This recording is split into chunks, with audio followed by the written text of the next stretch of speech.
Adobe Photoshop CC 3D effect free tutorial. How to create a Photoshop 3D effect so that you can duplicate your image like here, Control+J, and then lock on the image. The duplicated image that we have now just adjusted, you want to resize.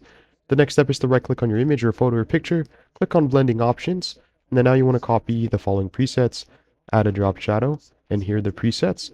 Feel free to adjust this according to what you would like, but this is what's going to make the 3D effect insane. The next step is to click on bevel and emboss.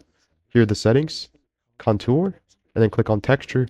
And once your image is still selected or highlighted, click on the up arrow key and then the right arrow key on your keyboard, and then Control, Shift, Alt, or Command on Mac all at the same time. And as you can see, we just successfully duplicated the image. Do that one more time. Control, Shift, Alt, T all at the same time. Keep doing this until you're happy or satisfied with the desired results. And now as you can see, it's looking more like a 3D image.